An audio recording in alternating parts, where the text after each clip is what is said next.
Hello everyone, welcome to the study with Mayank. मैं हूं आपका मयंक। हम लोगों की यहां पर क्लास 10th की एनसीईआरटी ज्योग्राफी की सीरीज चल रही है। आज आपका इसी क्रम में अध्याय तीसरा है। यहां पर हम लोग जल संसाधन के बारे में पढ़ेंगे। तो चलिए स्टार्ट करते हैं आज का वीडियो। देखते हैं हमें क्या क्या डिस्कस करना है। यहां पर आज के अध्याय में हम लोग पृथ्वी पर मौजूद जल संसाधन के बारे में पढ़ेंगे। जैसा कि आप लोग जानते हैं कि पृथ्वी का 3/4 धरातल जो है ये जल से ढका हुआ है। यानी कहने का मतलब यह है कि पृथ्वी के लगभग 71% धरातल पर जल विद्यमान है। और जब हम पृथ्वी को अंतरिक्ष से देखते हैं तो अत्यधिक पानी होने की वजह से पृथ्वी हमें नीली दिखाई देती है। तो इसी आधार पर पृथ्वी को जो है नीला ग्रह भी कहा जाता है। जैसा कि आप लोग जानते हैं कि अत्यधिक पानी होने के बावजूद भी इस पानी को हम प्रयोग में नहीं ला सकते हैं, क्योंकि यहाँ पर मौजूद अधिकांश जल जो है वो लवणीय है, यानी खारा पानी है। इसको हम प्रयोग में नहीं ला सकते हैं। इसमें प्रयोग में लाने योग्य जो अलवणीय जल है उसका अनुपात बहुत कम है। अलवणीय का मतलब होता है जो मीठा पानी है उसका अनुपात काफी ज्यादा कम है। और अलवणीय जल जो है हमें सतही अपवा में आपकी नदियां आ जाती हैं, तालाब, झीलें, ये सब सतही अपवा के उदाहरण हैं।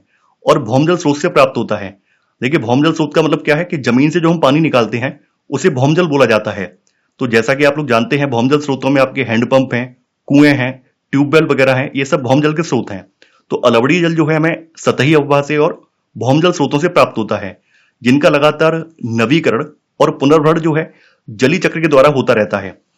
देखिए, जल चक्र वह प्रक्रिया है जिसके द्वारा दुनिया का पानी झीलों, नदियों, वायुमंडल, महासागरों और भूमि के बीच में चलता रहता है।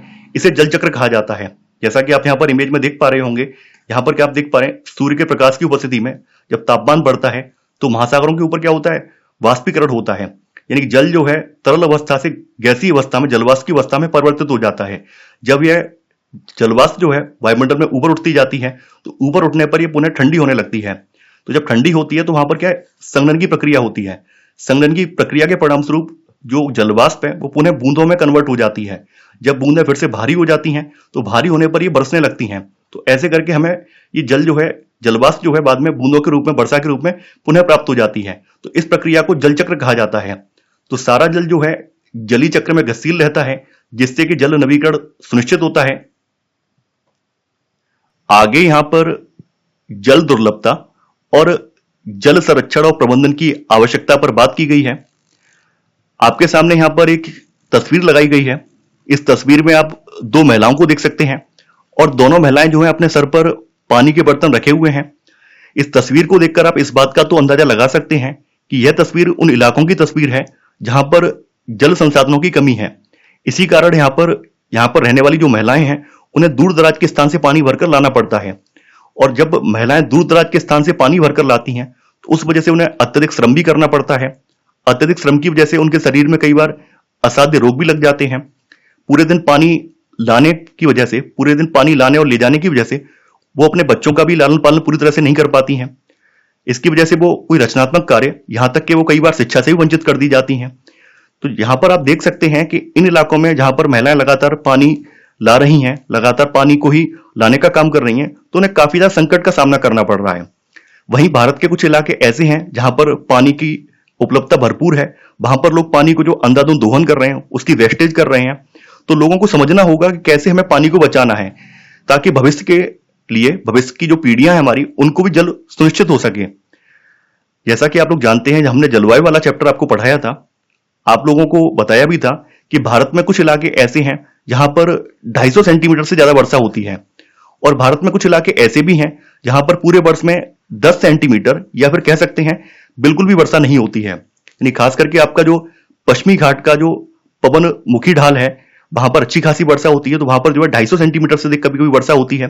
इसके अलावा आपकी जो पूर्वोत्तर की पहाड़ियां हैं, खास करके मेघालय रीजन में, वहां पर भी 250 से लेकर 400 सेंटीमीटर के बीच में वर्षा होती है। और भारत के कुछ इलाके ऐसे भी हैं जहां पर पूरे साल में पानी ही नहीं बरसता है या फिर 10 सेंटीमीटर से भी कम वर्षा होती है। थार रेगिस्तान, यानी राजस्थान का जो पश्चिमी राजस्थान वाला पोर्शन है, थार वाला पोर्शन है, वहां पे वर्षा ही नहीं होती है। और वर्षा कभी कभी होती भी है तो 10 सेंटीमीटर से भी कम वर्षा होती है। तो वर्षा में वार्षिक और मौसमी परिवर्तन की वजह से जल संसाधनों की जो उपलब्धता है, इसमें समय और स्थान के अनुसार विभिन्नता है, क्योंकि ये सब डिपेंड करता है वर्षा से, मौसमी परिवर्तन से।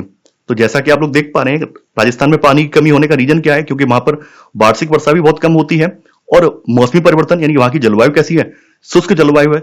शुष्क जलवायु होने की वजह से वहां पर जल संसाधनों की कमी है। कई बार यह भी होता है कि जल की कमी जो है इसके अतिशोषण, अत्यधिक प्रयोग और समाज के विभिन्न वर्गों में जल के असमान वितरण की वजह से होती है। कई बार ऐसा भी होता है। अगर हम वर्तमान का ही एक उदाहरण लें तो वर्तमान में बेंगलोर का उदाहरण आपके सामने है। देखिए बेंगलुरु नगर की अगर हम बात करें तो बेंगलुरु अभी जो है जल संकट से गुजर रहा है। अब बेंगलुरु में जल संकट क्यों है? उसके कई सारे कारण हैं।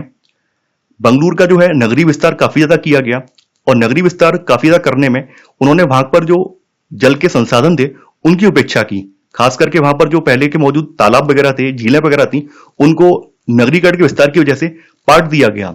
तो जब उनको पाट दिया गया तो पाटने की वजह से यह हुआ कि जो भी अब वर्षा का पानी वहां बरसता है वो पानी बह जाता है, वेस्टेज हो जाती है, उन स्रोतों में पानी भर नहीं पाता है। और जब उन स्रोतों में पानी भर नहीं पाएगा तो जो भौम जल है, भौम जल में भी पानी का रिस्टोर नहीं हो पाएगा, पानी वहां पर रिस्टोर नहीं हो पाएगा, क्योंकि आसपास के जो तालाब वगैरह होते हैं, झील वगैरह होते हैं, वो भौम जल स्तर को मेंटेन रखने में काफी ज्यादा मदद करते हैं। क्योंकि तालाब या फिर झीलें जो होती हैं उनसे रिस कर पानी जो है भौम जल स्तरों तक भी पहुंचता है। और जब आसपास में कोई भी ऐसा सोर्स नहीं होगा तो वर्षा का पानी क्या होगा? सीधा सीधा पानी बरसेगा और बह के निकल जाएगा। पानी जो है ग्राउंड वाटर के रूप में स्टोर हो ही नहीं पाएगा। जबकि बेंगलोर नगर ने जो वहां पर मौजूद पानी था उस पानी का अत्यधिक दोहन किया। इसकी वजह से वहां पर क्या है, ग्राउंड वाटर यानी कि जो भौम जल है उसकी लगातार कमी होती चली गई। तो वर्तमान में आप लोग देख रहे हैं, वर्तमान में जो आपका भारत का बेंगलुरु नगर है वो जल संकट से गुजर रहा है। इसके अलावा आप लोग देखते होंगे कुछ इलाकों में ऐसे भी लोग रह रहे हैं, नहीं संसाधन संपन्न लोग हैं, जिनके पास पानी की अच्छी खासी पानी की मात्रा उपलब्ध है और वो पानी का बहुत ज्यादा अत्यधिक दोहन कर रहे हैं। और भारत में ही उन्हीं इलाकों में कुछ ऐसे भी इलाके हैं जहां पर लोगों को जल संकट से गुजरना पड़ रहा है, उसका सामना करना पड़ रहा है। जैसे दिल्ली की बात करें तो दिल्ली में ही कुछ सोसाइटी ऐसी हैं जहां पर हाई प्रोफाइल सोसाइटी में पानी की पर्याप्त मात्रा उपलब्ध है और दिल्ली में कुछ स्लम एरिया ऐसे हैं जहां पर जो है पानी के लिए मारामारी होती है। वहां पर टैंकर से जो है वीकली या एक सप्ताह में या 2 सप्ताह में पानी आ रहा है, तो वहां पर लोगों को पानी के लिए संघर्ष करना पड़ रहा है। तो यहां पर वही चीज बताई गई है कि जो जल की कमी है विभिन्न वर्गों में जल के असमान वितरण की वजह से भी है, इसके अलावा इसके अतिशोषण और अत्यधिक प्रयोग की वजह से भी है। जल दुर्लभता जो है अत्यधिक और बढ़ती जनसंख्या और उसके परिणाम स्वरूप जल की बढ़ती मांग और उसके असमान वितरण का परिणाम हो सकता है। देखिए जैसा कि आप लोग जानते हैं कि जल की दुर्लभता होने के कई सारे कारण हो सकते हैं। या तो अत्यधिक और बढ़ती जनसंख्या, क्योंकि बढ़ती जनसंख्या, अगर जनसंख्या में लगातार बढ़ोतरी होगी तो जल संसाधनों पर भी दबाव बढ़ेगा। यानी जब जनसंख्या बढ़ेगी तो लोग क्या करेंगे, लोगों की जो पानी की डिमांड है वो भी बढ़ती जाएगी और पानी की डिमांड जब बढ़ेगी तो क्या होगा, जल संकट क्रिएट होगा। इसके अलावा जल का जो वितरण है असमान वितरण होने का कारण भी हमने बताया है, क्योंकि वार्षिक वर्षा की मात्रा हर जगह पर एक जैसी नहीं है। इसके अलावा जो मौसमी परिवर्तन, जलवायु है, ये भी जल की मात्रा को प्रभावित करते हैं। इस वजह से जल का जो वितरण है वो असमान है। अगर हम बात करें बढ़ती हुई जनसंख्या की, अगर जनसंख्या अधिक बढ़ेगी तो अधिक जनसंख्या के लिए हमें खाद्यान्न की आपूर्ति भी करनी पड़ेगी। तो ऐसे में हमें अनाज का उत्पादन भी बढ़ाना पड़ेगा। तो अनाज का उत्पादन अगर हम बढ़ाएंगे तो अनाज को उगाने के लिए हमें पानी की आवश्यकता पड़ेगी। यानी अगर हम अनाज का अत्यधिक उत्पादन करना चाहते हैं तो वहां पर भी हमें अत्यधिक जल की आवश्यकता पड़ेगी। तो अनाज का उत्पादन बढ़ाने के लिए जल संसाधनों का अतिशोषण करके ही सिंचित क्षेत्र को बढ़ाया जा सकता है। यानी अगर हम अनाज का उत्पादन बढ़ाना चाह रहे हैं तो हमें क्या करना पड़ेगा, जो जल संसाधन उनका अतिशोषण करेंगे। जैसे आपने देखा होगा जब हम हरित क्रांति भारत में लेकर आए तो खास करके पंजाब, हरियाणा और पश्चिमी यूपी में हमने जो भौम जल संसाधन है उनमें बढ़ोतरी की, खास करके ट्यूबवेल वगैरह को बढ़ावा दिया ताकि वहां पर हरित क्रांति का जो मोटो है, हरित क्रांति का जो टारगेट है वो अचीव किया जा सके। तो उसका नतीजा भी निकल कर आया। वहां पर अत्यधिक सिंचाई की वजह से क्या हुआ, ग्राउंड वाटर में जो वाटर लेवल है वो भी नीचे चला गया। इसके अलावा अत्यधिक सिंचाई होने की वजह से वहां की जो जमीन है वो भी लवड़ी हो गई। तो कई सारी संकटों का भी सामना करना पड़ा। तो यहां पर वही चीज समझाई गई है कि अगर हम अनाज का उत्पादन बढ़ाना चाह रहे हैं तो जल संसाधनों का अतिशोषण करेंगे, तभी हम सिंचित क्षेत्र को बढ़ा सकते हैं और शुष्क ऋतु में भी खेती फिर हम कर सकते हैं। अब देखिए यहां पर वही चीज बोली गई है कि सिंचित कृषि में जल का सबसे ज्यादा उपयोग होता है। सिंचित का मतलब जो खेती मौसमी वर्षा पर डिपेंड ना हो, यानी जो आपकी वार्षिक वर्षा उस पर डिपेंड ना हो, केवल जल संसाधनों पर डिपेंड हो, तो सिंचित कृषि में जल का सबसे ज्यादा उपयोग किया जाता है। शुष्क कृषि तकनीकों और सूखा रोग प्रतिरोधी फसलों के विकास के द्वारा अब कृषि क्षेत्र में क्रांति लाना आवश्यक है। देखिए ऐसे स्थानों पर जहां पर हम लोग सिंचाई के जरिए खेती कर रहे हैं तो वहां पर हमें ऐसा फसल पैटर्न अपनाना चाहिए जिसके जरिए वहां पर कम से कम पानी की जरूरत पड़े। जैसे खास करके कुछ ऐसी फसलें होती हैं जिनमें कम पानी लगते हैं, 1 या 2 पानी में ही वो फसलें ग्रो हो जाती हैं। या फिर सूखा प्रतिरोधी फसलों की कुछ किस्में आ रही हैं, उनमें भी पानी बहुत ज्यादा आवश्यकता नहीं पड़ती है। तो ऐसी फसलों का विकास करना चाहिए ताकि हम ऐसे क्षेत्रों में जहां पर जल की उपलब्धता कम है वहां पर वो फसलें उगा सकें और कम पानी में भी अच्छे खासे खाद्यान्न की पैदावार कर सकें। यहां पर इजराइल का एग्जाम्पल दिया गया है कि एक और इजराइल जैसा देश है जहां पर 25 सेंटीमीटर औसत वार्षिक वर्षा होती है, लेकिन फिर भी वहां पर देश में जल का कोई भी अभाव नहीं होता है। और दूसरी ओर हमारा देश है जहां पर हमारे यहाँ 114 सेंटीमीटर औसत वार्षिक वर्षा होती है, लेकिन फिर भी हम देखते हैं कि हमारे देश में प्रतिवर्ष देश के किसी न किसी हिस्से में सूखा अवश्य पड़ता है।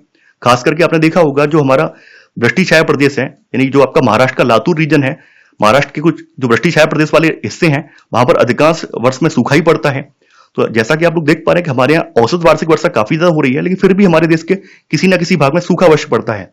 उसका पड़ने का रीजन ये है क्योंकि हमारे यहाँ जल का जो वितरण है वो असमान है, जल की जो उपलब्धता है सभी के लिए एक जैसी नहीं है। इसी वजह से हमारे देश में किसी न किसी हिस्से में सूखा पड़ता है। देश में जल की उपलब्धता और उसके स्वरूप के अनुसार हमें समुचित जल प्रबंधन करना होगा, और समुचित जल प्रबंधन न होने की वजह से ही वर्षा का जल जो है नदी नालों में तेजी से बहकर समुद्र में चला जाता है। देखिए हमें जरूरत क्या है, हमें जरूरत यह है कि जब भी पानी बरसे तो पानी बरसने के दौरान जो आसपास तालाब वगैरह हैं, झीलें वगैरह हैं, उनमें पानी स्टोर हो सके। जब आसपास के तालाबों में, झीलों में पानी स्टोर हो जाएगा तो उससे क्या होगा, पानी रिस रिस कर ग्राउंड वाटर यानी कि भौमजल के रूप में भी संचित हो पाएगा।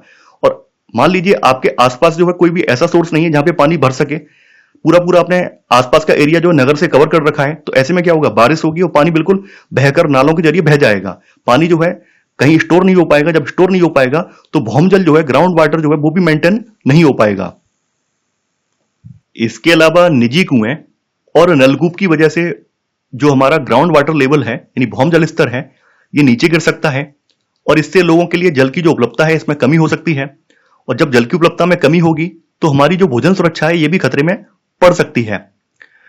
देखिए जैसा कि आप लोग जानते हैं, आपने देखा भी होगा कि जिन लोगों के खुद के कुएं होते हैं या खुद की बोरिंग इत्यादि होती है, जिनके घरों में खुद की समरसिबल या फिर मोटर या फिर खेतों में ट्यूबवेल लगे होते हैं, तो कई बार वो लोग छोटे छोटे कामों के लिए भी अत्यधिक मात्रा में भौमजल का दोहन करते हैं। यानी मान लीजिए किसी को 1 गिलास पानी पीना है, तो 1 गिलास पानी पीने के लिए भी उसने मोटर ऑन की और उस 1 गिलास पानी पीने के चक्कर में उसने 50-60 लीटर पानी वेस्टेज कर दिया, 50-60 लीटर पानी जो नाली में बहा दिया। आपने देखा होगा गर्मियों में ऐसा होता है अक्सर।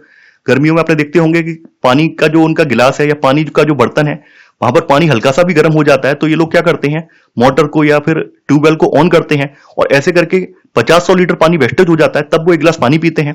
तो ऐसा करने की वजह से जो हमारा भौमजल है, ग्राउंड वाटर है, उसका जलस्तर लगातार नीचे गिरता जाता है।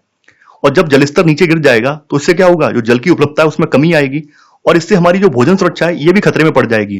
क्योंकि जो भी फसलें हम उगाते हैं उन फसलों को उगाने के लिए पानी की आवश्यकता पड़ती है, और जब पानी की मात्रा ही नहीं रहेगी तो जो हमारी फसलें हैं वो भी हम नहीं उगा पाएंगे। तो इससे हमारी क्या है, भोजन सुरक्षा भी खतरे में पड़ जाएगी। इसके अलावा आप लोग जानते होंगे कि जो हमारे आधुनिक उद्योग हैं, कई हमारे आधुनिक उद्योग ऐसे हैं जिनको चलाने के लिए जल की आवश्यकता पड़ती है। जैसे लोहा इस्पात उद्योग, तो लोहा इस्पात उद्योग को चलाने के लिए जल की आवश्यकता पड़ती है। लोहा इस्पात उद्योग की स्थापना उन्हीं स्थानों पर की जाती है जहां पर जल अच्छी मात्रा में उपलब्ध हो। तो उद्योगों की जो बढ़ती हुई संख्या है, इसकी वजह से भी जो अलवड़ी जल संसाधन है इन पर दबाव बढ़ रहा है। और देखिए उद्योगों में इस्तेमाल होने वाला जो पानी है वो दूषित हो जाता है, यानी उस पानी में प्रदूषण या फिर कह सकते हैं जो रसायन इत्यादि हैं वो मिल जाते हैं। जब रसायन मिल जाते हैं तो वो जल जो है दूषित हो जाता है, और जब उस जल को नदी इत्यादि में या फिर तालाब इत्यादि में छोड़ा जाता है तो उसकी वजह से नदियों का पानी भी दूषित होता है और तालाबों का पानी भी दूषित होता है।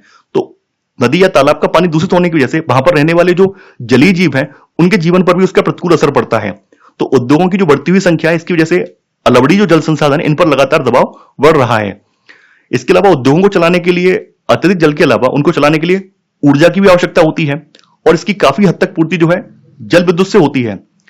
देखिए जैसा कि आप लोग जानते हैं, विद्युत को उत्पन्न करने में एक तो आपका थर्मल पावर प्लांट आ जाते हैं, ताप विद्युत संयंत्र आ जाते हैं जिनमें कोयले की सहायता से विद्युत उत्पन्न की जाती है।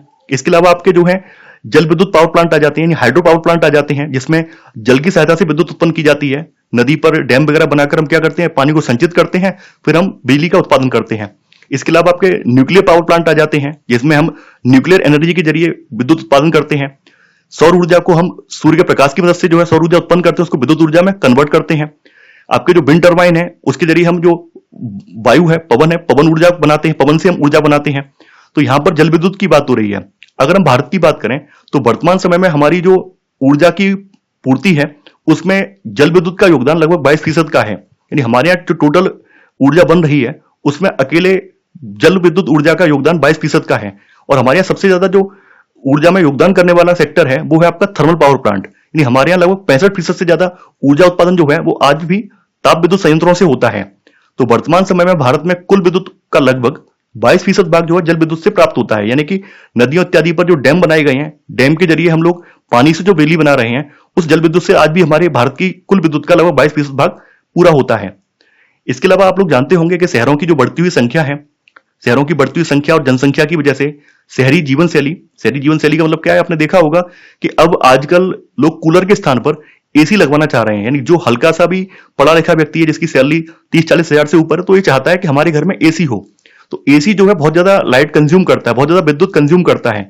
तो लगातार जब एसी बढ़ते जाएंगे, एसी, फ्रिज या फिर और जो गैजेट्स हैं वो बढ़ते जाएंगे, तो जो विद्युत है, विद्युत पर भी दबाव बढ़ेगा। जब विद्युत पर दबाव बढ़ेगा तो हमारा ऊर्जा संसाधनों पर भी हमारा बहुत ज्यादा दबाव बढ़ता जाएगा। यानी कि शहरों की बढ़ती हुई संख्या, जनसंख्या और जो शहरी जीवन शैली है, इसकी वजह से भी जल और ऊर्जा की आवश्यकता में लगातार बढ़ोतरी होती है और जल संसाधनों में कमी आती है। आगे यहां पर बहुउद्देशीय नदी परियोजनाएं और समन्वित जल संसाधन प्रबंधन पर चर्चा की गई है। देखिए यहां पर बताया गया है कि जो पुरातत्व वैज्ञानिक हैं और ऐतिहासिक अभिलेख या दस्तावेज हैं, यानी कि जो पुराने ऐतिहासिक अभिलेख या दस्तावेज हैं, वो हमें ये बताते हैं कि हमने प्राचीन काल से सिंचाई के लिए पत्थरों और मलबे से बांध बनाए हैं, जलाशय या फिर झीलों के तटबंध और नहरों जैसी जो उत्कृष्ट जलीय कृतियां हैं बनाई हैं। यानी भारत में अगर हम बात करें तो भारत में हमने प्राचीन काल से ही जो आपके जल संसाधन है उनको हमने संरक्षित किया है। हमने जो है पत्थरों और मलबे से जो बांध निर्माण किए हैं, जलाशय बनाए हैं, जलाशय या फिर झीलों के तटबंध और नहरें जैसी जो जलीय संरचनाएं हैं ये तैयार की हैं। और ये जो परिपाटी है हमारे आज के वर्तमान भारत में भी जारी है, ताकि हमारी जो जल की आवश्यकता है उसकी पूर्ति की जा सके। तो यहां पर प्राचीन भारत में जो जलीय कृतियां हैं उनके बारे में बात की गई है। तो यहां बताया गया कि ईसा से 1 शताब्दी पहले प्रयागराज के नजदीक श्रृंगबेरा में गंगा नदी की बाढ़ के जल को सुरक्षित करने के लिए एक उत्कृष्ट जल संग्रहण तंत्र बनाया गया था। देखिए कई बार परीक्षा में पूछा गया है कि गंगा नदी के किनारे किस स्थान पर ईसा से 1 शताब्दी पहले जल संग्रहण तंत्र बनाया गया था, तो श्रृंगबेरा में बनाया गया था। कई बार परीक्षा में पूछा गया है, आपको पता होना चाहिए। आगे यहां पर चंद्रगुप्त मौर्य का नाम लिया गया है कि चंद्रगुप्त मौर्य के समय बृहद स्तर पर बांध, झील और सिंचाई तंत्रों का निर्माण करवाया गया। तो चंद्रगुप्त मौर्य के टाइम की यहां पर एक झील है और यह है सुदर्शन झील। सुदर्शन झील का निर्माण जो है मौर्य वंश के संस्थापक चंद्रगुप्त मौर्य के आदेश से उनके गिरनार में नियुक्त राज्यपाल पुष्यगुप्त वैश्य के द्वारा किया गया था। यानी कि इनके जो राज्यपाल थे पुष्यगुप्त वैश्य, इनको उन्होंने आदेश दिया था, तो इन्होंने उन आदेश का पालन किया और यहां पर सुदर्शन झील का निर्माण करवाया। तो सुदर्शन झील जो है ये गिरनार नामक पहाड़ी के मध्य सौराष्ट्र में स्थित है। बाद में इस झील को जो है अशोक ने और रुद्रदामन जैसे जो विभिन्न सम्राट हैं इस झील का समय समय पर जीर्णोद्धार करवाया है। इसके अलावा कलिंग यानी ओडिशा, नागार्जुन कोंडा आंध्र प्रदेश, बेन्नूर कर्नाटक और कोल्हापुर महाराष्ट्र में उत्कृष्ट सिंचाई के तंत्र होने के सबूत मिले हैं। एक और झील है जिसको भोजताल झील या फिर भोपाल झील के नाम से जाना जाता है। तो भोजताल झील या फिर भोपाल झील, जिसे ऊपरी झील या फिर बड़ी झील के नाम से भी जाना जाता है, तो यह मध्य प्रदेश की राजधानी भोपाल के पश्चिमी भाग में स्थित है। और ऐसा कहा जाता है कि इसे परमार वंश के राजा भोज ने 11वीं शताब्दी में बनवाया था और ऐसा भी माना जाता है कि इन्होंने ही भोपाल शहर की स्थापना भी की थी। तो जो भोजताल या फिर भोपाल झील जो है ये कोलन नदी के किनारे पर है। इसका निर्माण जो कोलन नदी पर किया गया है। और जो आपकी भोपाल झील या भोजताल झील को जो है सन 2002 में अंतरराष्ट्रीय रामसर साइट या वेटलैंड्स इसको घोषित किया गया है। अब देखिए यहां पर जो सल्तनत काल है, सल्तनत काल में भी जो जलीय कृतियां बनाई गई हैं उनके बारे में बात की गई है कि 14वीं शताब्दी में अलाउद्दीन खिलजी ने दिल्ली में सिरी फोर्ट क्षेत्र में जल की सप्लाई के लिए हौज खास मतलब हौज का मतलब होता है तालाब, तो एक विशिष्ट तालाब बनवाया था जिसका नाम हौज खास था। 13वीं शताब्दी की बात करें तो 13वीं शताब्दी में सुल्तान इल्तुतमिश ने हौज शमसी का निर्माण कराया। देखिए ये भी काफी इंपॉर्टेंट है, कई बार ये भी पूछा गया है। तो प्राचीन भारत की जो जलीय कृतियां हैं इनसे प्रश्न पूछे जाते हैं और अक्सर आए भी हैं, तो आपको पता होना चाहिए। अब देखिए जल संरक्षण में ही आपके बांध आ जाते हैं। बांध क्या है? बांध आप जानते ही हैं कि बांध जो है बहते जल को रोकने, दिशा देने या बहाव कम करने के लिए खड़ी की गई एक बाधा है जो आमतौर पर जलाशय, झील या फिर जल भरण बनाती है। यानी बांध क्या करती है, जो बहता जल है इसको रोकती है या फिर दिशा देती है, यानी कहीं किसी और दिशा इसकी मोड़ती है, या फिर जो नदी का फ्लो है उसको कम करती है। तो बांध बहते जल को रोकने, दिशा देने या फिर बहाव को कम करने के लिए खड़ी की गई एक बाधा है, जो कि आमतौर पर जलाशय, झील या फिर जल भराव बनाती है। यानी ये जब हम बांध तैयार करते हैं तो बांध के तैयार होने से एक बड़ा जलाशय, बड़ी झील या एक बड़ा जल भराव क्षेत्र तैयार हो जाता है। यहां पर आपको ध्यान देना है कि बांध का अर्थ हमेशा जलाशय से लिया जाता है, ना कि इसके ढांचे से। यानी कि बांध का अर्थ हम ढांचे से नहीं लेंगे, बल्कि कितना बड़ा जलाशय है। क्योंकि बांध का मतलब क्या है कि हमने पानी को बांध दिया है, पानी को हमने बांध कर एक जगह इकट्ठा कर लिया है। तो बांध का अर्थ होता है जलाशय से लिया जाता है, ना कि इसके ढांचे से। जो आपके परंपरागत बांध हैं, तो परंपरागत बांध नदियों और वर्षा जल को इकट्ठा करने के बाद में उसे खेतों की सिंचाई के लिए उपलब्ध करवाते थे। यानी जो आपके परंपरागत बांध बनाए जाते थे उनमें नदियों और वर्षा के जल को इकट्ठा किया जाता था और बाद में उनको खेती की सिंचाई के लिए उनका पानी प्रयोग करते थे। लेकिन जो आजकल के बांध हैं, तो आजकल के बांधों का प्रयोग केवल सिंचाई के लिए नहीं हो रहा है, बल्कि उनका उपयोग विद्युत उत्पादन के लिए, घरेलू और औद्योगिक उपयोग के लिए, जल आपूर्ति के लिए, बाढ़ नियंत्रण करने के लिए, मनोरंजन करने के लिए, जो बांध वाली झील है उसमें आंतरिक नौचालन चालन या फिर वहां पर मत्स्य पालन के लिए किया जाता है। इसी वजह से जो आजकल के जो आधुनिक बांध हैं, इन बांधों को बहुउद्देशीय परियोजनाएं कहा जाता है। देखिए, बहुउद्देशीय का मतलब क्या होता है कि एक बांध से बहुत सारे उद्देश्य पूरे हो रहे हैं। एक तो विद्युत का उत्पादन हो रहा है, घरेलू या फिर उद्योगों के लिए पानी की सप्लाई भी हो रही है, इसके अलावा बाढ़ का नियंत्रण भी कर पा रहे हैं, वहां पर एंटरटेनमेंट भी हो रहा है, मनोरंजन की गतिविधियां भी हो रही हैं, वहां पर हम मछली का पालन भी कर पा रहे हैं। तो इसी वजह से जो बांध हैं, जो आपके डैम वगैरह हैं, उनको बहुउद्देशीय परियोजना भी कहा जाता है। जैसे यहाँ पे उदाहरण भी दिए गए हैं। उदाहरण के तौर पर सतलुज ब्यास बेसिन में भाखड़ा नागल परियोजना, ये जल विद्युत उत्पादन और सिंचाई दोनों के काम में आती है। इसी प्रकार महानदी बेसिन में हीराकुंड परियोजना, यानी जो आपकी हीराकुंड परियोजना जो है ये महानदी पर है, तो ये जल संरक्षण और बाढ़ नियंत्रण का समन्वय है। सरदार सरोवर बांध जो है गुजरात में नर्मदा नदी पर बनाया गया है और यह भारत की एक बड़ी जल संसाधन परियोजना है, जिसमें 4 राज्य शामिल हैं। इसमें महाराष्ट्र, मध्य प्रदेश, गुजरात और राजस्थान राज्य सम्मिलित हैं। यहां पर फिर बांधों का वर्गीकरण किया गया। बांधों के बारे में बताया गया कि बांध कितने प्रकार के होते हैं। तो बांधों का वर्गीकरण उनकी संरचना के आधार पर, संरचना या फिर उद्देश्य या फिर उनकी ऊंचाई के अनुसार किया जाता है। देखिए, संरचना और उनमें प्रयुक्त पदार्थों के आधार पर बांधों को लकड़ी के बांध, तटबंध बांध या पक्का बांध के अलावा कई अन्य उपवर्गों में डिवाइड किया जा सकता है। देखिए, ऊंचाई के अनुसार बांधों को बड़े बांध और मुख्य बांध या फिर नीचे बांध, मध्यम बांध और उच्च बांधों में हम लोग वर्गीकृत कर सकते हैं। जिस समय हमारा देश आजाद हुआ था, उस समय हमारे देश की अधिकांश जनसंख्या कृषि क्षेत्र पर निर्भर थी। लेकिन जैसा कि आप लोग इतिहास में पढ़ चुके हैं, अंग्रेजों ने कृषि क्षेत्र में कोई सुधार किया नहीं था, तो कृषि की हालत बहुत ज्यादा बेहाल हो रही थी। यानी उस समय अधिकांश जो जमीन थी वो या तो खेती के योग्य नहीं थी, और जो कुछ भी जमीन बची हुई थी उसमें भी पैदावार ना के बराबर हो रही थी। और उस समय हमारी जो खेती थी पूरी तरह से मानसून पर निर्भर थी। जिस समय देश आजाद हुआ है, तो उस समय के जो वरिष्ठ नेता थे उन सबके मन में ये बात स्पष्ट तौर पर थी कि आजादी के बाद हमें कुछ ऐसे उपाय करने होंगे जिससे कि हमारी खाद्यान्न की जो उपलब्धि है ये सुनिश्चित हो सके। हमें खाद्यान्न के मामले में आत्मनिर्भर बनना है, किसी और पर डिपेंड नहीं रहना है। तो जरूरी ये था कि एग्रीकल्चर सेक्टर में सुधार किया जाए और जो आपके सिंचाई के साधन है उनमें भी विस्तार किया जाए। तो यही देखते हुए जो प्रथम पंचवर्षीय योजना आई है, प्रथम पंचवर्षीय योजना में एग्रीकल्चर सेक्टर में सुधार की बात की गई है। साथ ही जो आपकी बहुउद्देशीय परियोजनाएं हैं, डैम इत्यादि, वो भी बनाने की बात की गई है। तो जो आपके डैम वगैरह बनाए गए हैं उनका एक उद्देश्य कृषि क्षेत्र के लिए सिंचाई उपलब्ध कराना था, ताकि खेती में पैदावार बढ़ सके और खेती जो है मानसून पर निर्भर ना रह सके। तो बहुउद्देशीय परियोजनाओं को जवाहरलाल नेहरू जी जो हैं ये गर्व से आधुनिक भारत के मंदिर कहा करते थे, क्योंकि इनसे न केवल एक उद्देश्य पूरा हो रहा था, बल्कि बहुत सारे उद्देश्य पूरे हो रहे थे। एक तो कृषि क्षेत्र को पानी भी मिल रहा था, दूसरी बात विद्युत उत्पादन भी हो रहा था, इसके साथ ही साथ अन्य जो गतिविधियां हैं वो भी हो पा रही थी। तो इसी आधार पर जवाहरलाल नेहरू ने जो आपकी बहुउद्देशीय परियोजनाएं हैं, यानी जो आपके बांध हैं, उनको जवाहरलाल नेहरू ने आधुनिक भारत के मंदिर कहा था। इनका मानना था कि इन परियोजनाओं के चलते कृषि और ग्रामीण अर्थव्यवस्था, औद्योगिकरण और नगरीय अर्थव्यवस्था ये समन्वित रूप से विकास करेगी। यानी इनका मानना यह था कि जो आपकी कृषि और ग्रामीण अर्थव्यवस्था है या फिर जो औद्योगिकरण और जो नगरीय अर्थव्यवस्था है, इन सबका समन्वित विकास होगा। नदियों पर बांध बनाने के कुछ फायदे हैं तो कुछ नुकसान भी हैं। देखिए, जब नदी पर बांध बनाया जाता है तो ऐसा करने से क्या होता है कि नदी का जो पानी है वो किसी बड़े जलाशय में स्टोर किया जाता है। जब हम नदी के पानी को किसी बड़े जलाशय में भेजते हैं तो ऐसे में नदी में बहने वाले पानी की मात्रा में कमी आती है और नदी का बहाव जो होता है ये नियंत्रित हो जाता है। ऐसा करने से नदी का जो प्राकृतिक बहाव होता है ये अवरुद्ध हो जाता है, क्योंकि नदियां जो होती हैं स्वतंत्र रूप में बहती हैं, और जब हम नदी का पानी कहीं और भेज देंगे तो नदी का जो बहाव है ये कम हो जाएगा और इसका प्राकृतिक भाव अवरुद्ध हो जाएगा, जिसकी वजह से जो तलछट भाव है, नदी में बहने वाले जो अवसाद हैं, इनकी मात्रा में भी कमी हो जाती है।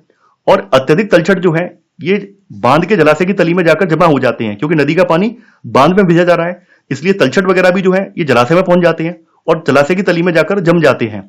ऐसे में नदी में रहने वाले जो जलीय जीव हैं, इनके भोजन की कमी हो जाती है, क्योंकि नदी के में रहने वाले जो जलीय जीव हैं ये भोजन के लिए तलछट पर या अवसाद पर ही निर्भर करते हैं। इसके अलावा बांध जो है नदियों को टुकड़ों में बांट देते हैं। जब देखिए बांध बनाए जाते हैं तो नदियों से कई सारी इसकी उपधाराएं निकाली जाती हैं, जिससे कि बांध को भरा जा सके, जलाशय को भरा जा सके, पानी को डाइवर्ट किया जा सके। तो जगह जगह पर नदी में क्या है, गेट भी लगाए जाते हैं, पानी को रोकने के लिए बड़े बड़े विशाल गेट भी लगाए जाते हैं। तो जब नदी में रहने वाले जलीय जीवों का ब्रीडिंग सेशन होता है, जब वो अंडे वगैरह देते हैं, तब वो उस समय एक स्थान से दूसरे स्थान पर जाते हैं। लेकिन जब नदी में कई सारे गेट लगा दिए जाएंगे, नदी के पानी को डाइवर्ट कर दिया जाएगा, तो ऐसे में नदी में रहने वाले जो जलीय जीव हैं इनका स्थानांतरण भी अवरुद्ध हो जाता है। इसके अलावा बाढ़ के मैदान में बनाए जाने वाले जलाशयों द्वारा वहां मौजूद वनस्पति, मिट्टियां ये भी जल में डूब जाती हैं। देखिए जब बांध बनाया जाता है तो इसका जलाशय जो होता है वहां पे पानी भरा जाता है, तो जो क्षेत्र में पानी भरा जाता है उस क्षेत्र की जो वनस्पति है, मिट्टी है, वो सब जलमग्न हो जाती है और कुछ समय के बाद वो अपघटित हो जाती है। बांध से आप जैसा कि जानते हैं, बांध से बिजली का उत्पादन भी होता है। इसके अलावा खेती के लिए भी पानी निकाला जाता है, नहरें वगैरह निकाली जाती हैं।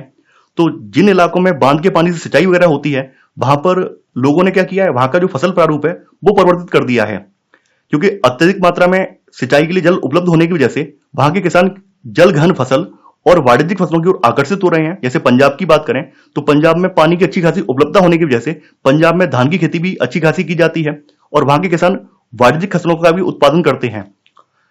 चूंकि अत्यधिक मात्रा में सिंचाई हो रही है, तो जब अत्यधिक मात्रा में सिंचाई होती है तो मिट्टी जो होती है वो लवड़ी हो जाती है।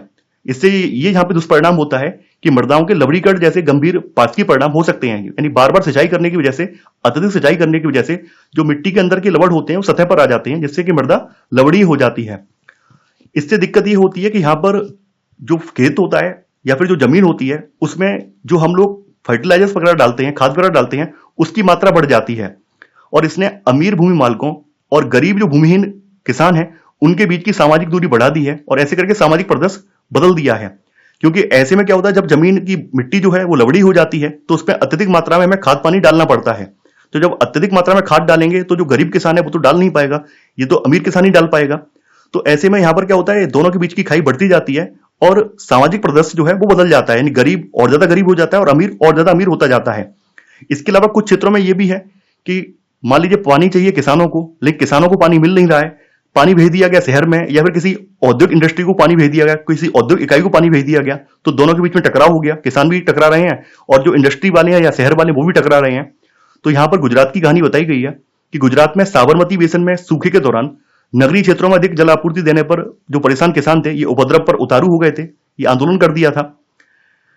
और एक चीज और भी है, जो बहुउद्देशीय परियोजनाएं स्थापित की जाती हैं, यानी बांध वगैरह स्थापित किए जाते हैं, इनमें लागत और लाभ को लेकर, लाभ के बंटवारे को लेकर भी अंतरराज्यीय झगड़े होते हैं। यानी जब बांध का पानी किसी एक राज्य में बांध बनाया गया, क्योंकि नदी किसी एक स्टेट में तो बहती नहीं है, नदी जो है कई सारे स्टेट को क्रॉस करती है। तो जब बांध बनाए जाते हैं, मान लीजिए यहां पर एक ए स्टेट है, यहां पर एक बी स्टेट है, यहां एक सी स्टेट है। अब बांध बनाया गया ए स्टेट में, ए स्टेट में नदी के पानी को रोक लिया गया, तो ऐसे में नदी का बहाव कम हो गया, बी और सी वालों को कम पानी मिल रहा है, ए वाले उस नदी का पानी अत्यधिक मात्रा में इस्तेमाल कर रहे हैं। तो यहां पर नदी का जो जल है उसके बंटवारे को लेकर या बांध का जो जल है उसके बंटवारे को लेकर कभी कभी आपस में दो राज्यों में विवाद होते हैं। तो आपने देखा भी होगा, सुप्रीम कोर्ट में कई ऐसे मैटर चल रहे हैं जहां पर दो राज्यों के बीच में जो बहने वाली नदियां हैं उनके जल विवाद को लेकर बार बार सुप्रीम कोर्ट में भी दोनों सरकारें जाती हैं, राज्यों की सरकारें जाती हैं। तो यहां पर वही चीज बताई गई है कि बहुउद्देशीय परियोजनाओं के में लागत और लाभ के बंटवारे को लेकर जो अंतर्राज्यीय झगड़े हैं ये आम होते जा रहे हैं।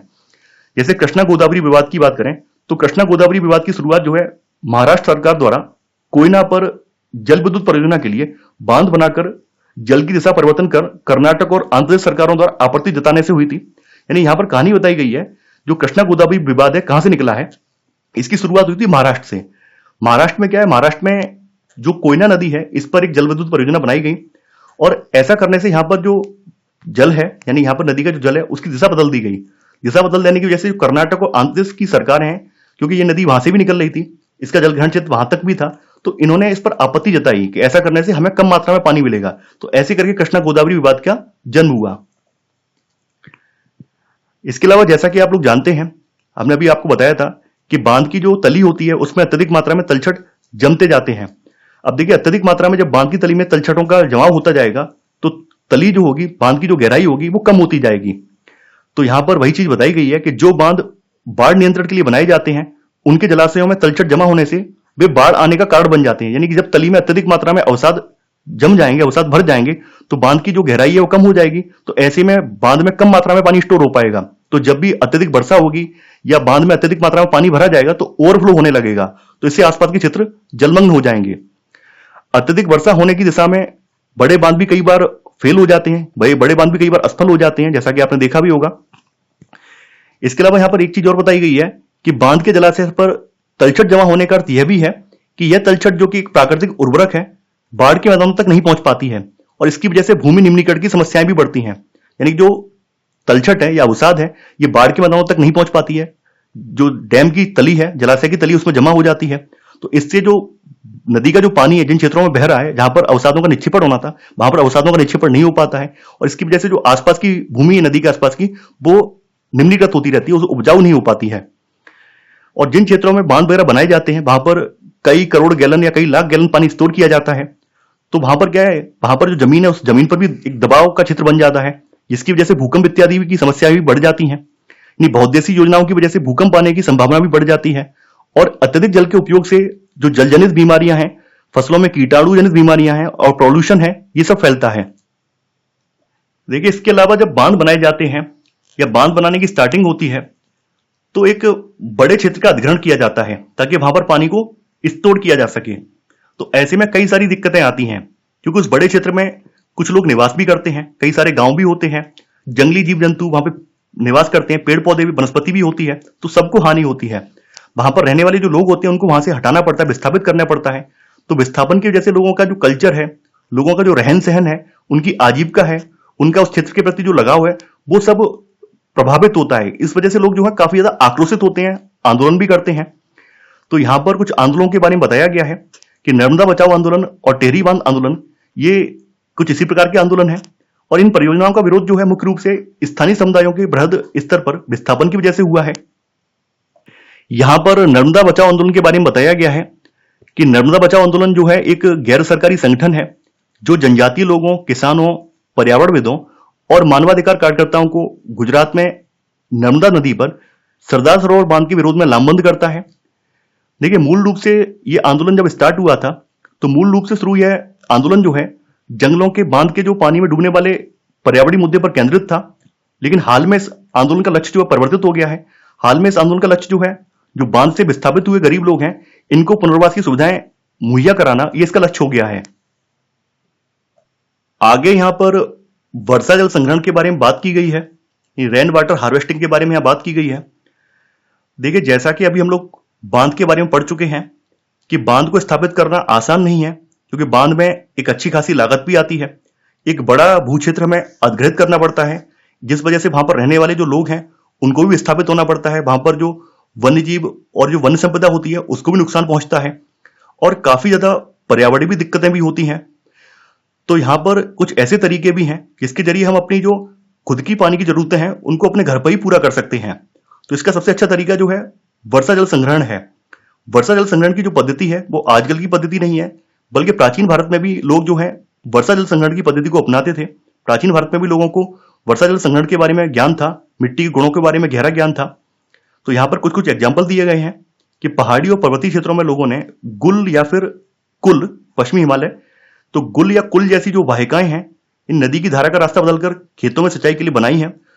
वाहिका का मतलब क्या होता है कि नदी कोई बह रही है, उस नदी से ही एक छोटी सी धारा निकाल ली और उसके जरिए अपने खेतों तक पानी पहुंचा रहे हैं। तो ऐसी धाराओं को यहाँ पर, वाहिकाओं को यहाँ पर गुल या फिर कुल कहा जाता है। बात करें पश्चिमी भारत की, खास करके राजस्थान की, तो राजस्थान में पीने का जल एकत्रित करने के लिए छत वर्षा जल संग्रहण का तरीका आम बात है। यानी यहाँ पर जो छत पर पड़ने वाला वर्षा का पानी है उसको संग्रहित करना यहाँ पर एक आम बात है।